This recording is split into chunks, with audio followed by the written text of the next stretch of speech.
بسم الله الرحمن الرحيم الحمد لله رب العالمين الرحمن الرحيم مالك يوم الدين سلم تسليما كثيرا أما بعد. Assalamu alaikum wa rahmatullahi wa barakatuh. Chers frères et sœurs en islam, la louange appartient à Allah. Bénédiction et paix soit sur le dernier des prophètes, le sceau des messagers, notre bien-aimé Mohammed bin Abdullah, et sur sa famille, sur ses compagnons et sur tous ceux qui emboîtent leur pas jusqu'au jour du jugement dernier. Alors, le thème de ce jour que nous allons aborder ensemble, c'est sur le jeûne du mois de Ramadan.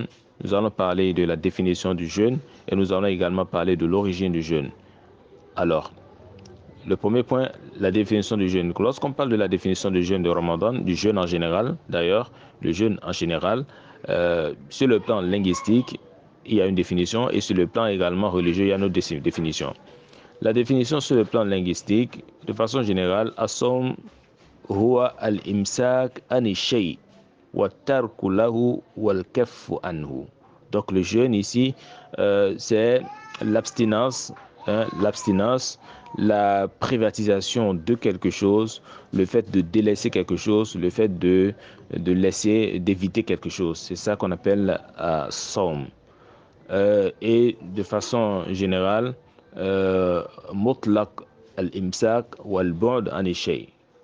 D'accord? Donc c'est le fait d'éviter, de s'éloigner de quelque chose. Donc c'est une façon de dire que la personne est en jeûne. Lorsqu'on dit par exemple Soma fulan anil kalam, par exemple quelqu'un qui jeûne, qui fait le jeûne de la parole, ça se comprend que ce dernier-là il jeûne, comment on appelle ça, il ne parle pas, il ne veut pas parler aujourd'hui. Ou bien Soma fulan anil lagu, ou Soma fulan anil batil, quelqu'un jeûne, il jeûne, il se préserve, ou bien il se prive de la parole, il se prive de frivolités, voilà. Et lorsque nous prenons dans le Coran, Allah subhanahu wa ta'ala, en parlant sur la langue de Maryam dans le Coran, et la mère de Isa, lorsqu'elle portait Isa dans son ventre, lorsqu'elle était en grossesse de Isa, alayhi salatu salam, elle a dit dans le Coran, dans le verset 24 à 26 de la sourate Maryam, verset 24 à 26, elle dit A'udhu billahi minash shaitanir rajim, fanadaha min tahtiha alla tahzani qad ja'ala rabbuki tahtaki sariya وهزي إليك بجذع النخلة تساقط عليك رطبا جنيا فكلي واشربي وقري عينا فإما ترين من البشر أحدا فقولي إني نذرت للرحمن صوما فلن أكلم اليوم إنسيا. Donc dans ce verset, Allah subhanahu wa ta'ala nous dit, alors il l'appela d'au-dessous d'elle, lui disant, ne t'afflige pas, ton Seigneur a placé à tes pieds une source. Secoue vers toi le tronc du palmier, il fera tomber sur toi des dattes fraîches et mûres. Mange donc et bois, et que ton œil se réjouisse. Si tu vois quelqu'un d'entre les humains, dis-lui assurément, j'ai voué un jeûne au tout miséricordieux, je ne parlerai donc aujourd'hui à aucun être humain.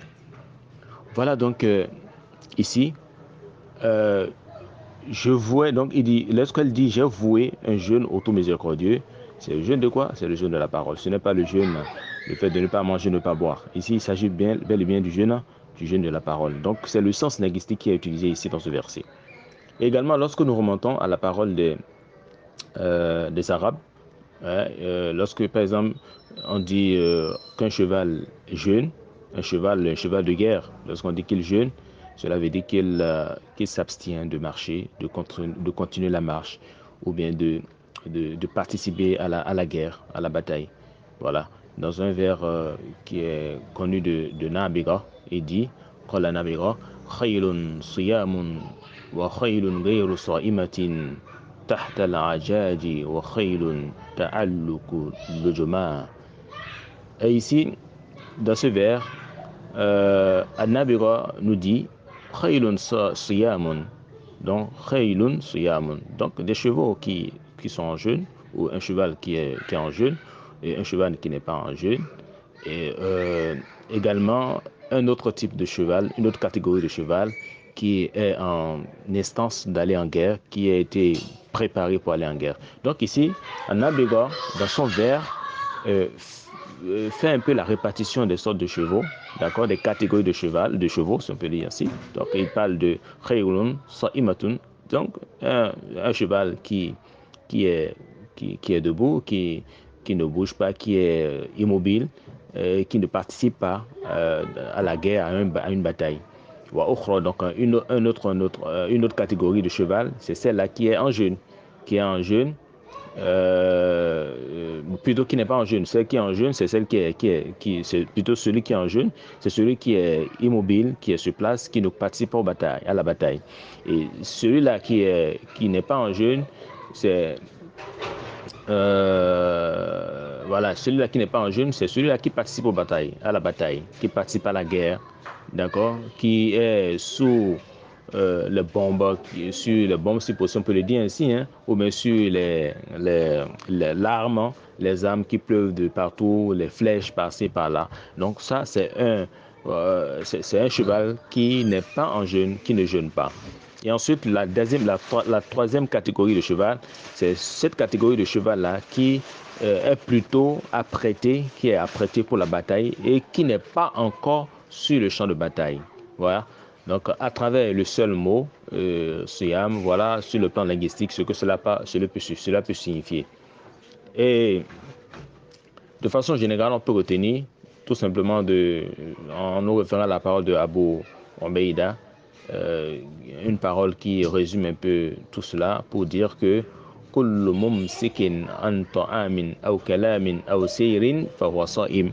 Donc tout ce qui se préserve de parler, de manger ou de marcher, de circuler, alors il est en jeûne. Voilà donc la forme linguistique, la définition linguistique du jeûne, voilà, c'est ça. Et ensuite, nous avons la définition sur le plan religieux, et ça, c'est plus simple.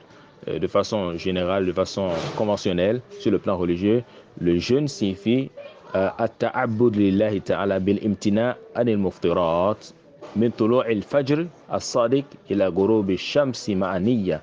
Donc, le jeûne ici signifie l'adoration. C'est une adoration à Allah subhanahu wa ta'ala, le Très-Haut, en se privant, en s'abstinant de tout ce qui peut rompre le jeûne depuis le lever, l'apparition de l'aube véridique jusqu'au coucher du soleil, et ce, avec une intention effectivement de jeûner et d'adorer Allah subhanahu wa ta'ala.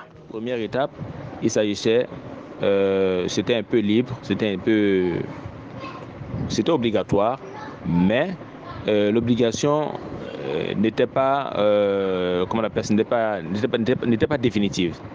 Donc, obligatoire dans le sens que celui qui ne voulait pas jeûner devait nourrir un pauvre. Donc, il devait faire quelque chose, il devait faire une action compensatrice. D'accord? C'est un peu ça. Donc, celui qui avait la possibilité, qui pouvait jeûner et qui voulait jeûner, jeûnait. Mais celui qui pouvait jeûner et ne voulait pas jeûner, malgré qu'il peut jeûner, alors il avait ce choix-là. Donc, il allait tout simplement nourrir un pauvre pour chaque jour de jeûne qu'il allait manquer. Et la deuxième étape du jeûne de Ramadan, c'est l'étape de l'imposition à tous. L'imposition à tous. Il n'y a plus de choix. Lorsque tu peux, tu dois jeûner. D'accord? L'imposition à tous, sauf ceux qui sont excusés. Ceux qui sont excusés. Donc voilà. Donc cette étape-là est une étape où le libre choix est fait. Voilà. Maintenant, l'étape qui a suivi, qui est la définitive, c'est, comme je l'ai dit, l'imposition à tous, d'accord, de jeûner le mois de Ramadan, à l'exception de ceux qui sont excusés, Et donc la première étape là a été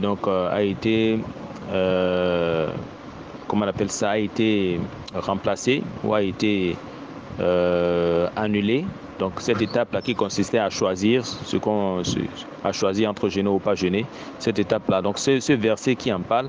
Donc lorsqu'Allah subhanahu wa ta'ala nous dit dans le Coran, wa 'ala alladhina yutiqunahu fidyatun ta'amu miskin.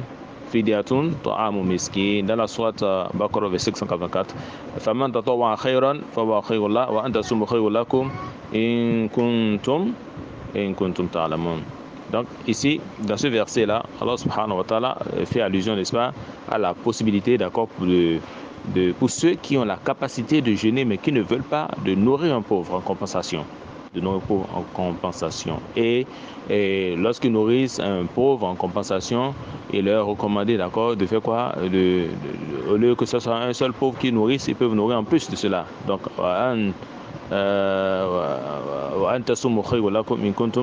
donc Allah subhanahu wa ta'ala,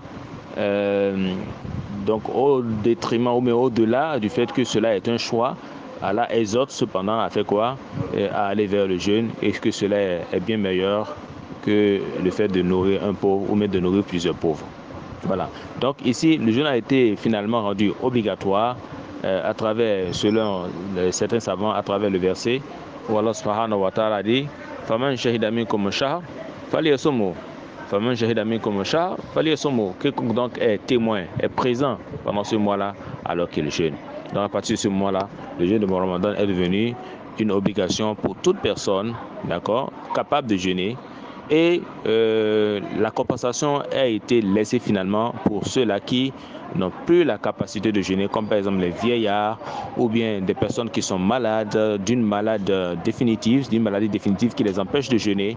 Alors ces gens qui sont dans ces cas-là doivent jeûner, doivent plutôt compenser le jour de jeûne manqué par le fait de nourrir un pauvre. Voilà donc de façon ramasser et vraiment ramasser ce que nous pouvons dire sur le plan de l'origine du jeûne et sur le plan historique. Qu'Allah subhanahu wa ta'ala nous accorde les bienfaits de ce jeûne de Ramadan, qu'Allah nous facilite l'accomplissement des bonnes œuvres dans ce mois, qu'il fasse que nous soyons de ceux-là dont les actions seront agréées et qu'il accepte toutes nos actions de nous. Qu'Allah subhanahu wa ta'ala nous compte au nombre des heureux élus du paradis pendant ce mois et après ce mois. Qu'Allah subhanahu wa ta'ala nous purifie, qu'il purifie nos descendances et qu'il purifie nos actions. Subhanakallahumma wa bihamdik, nashhadu an la ilaha illa ant, nastaghfiruka wa natubu ilayk. Ma'a salam.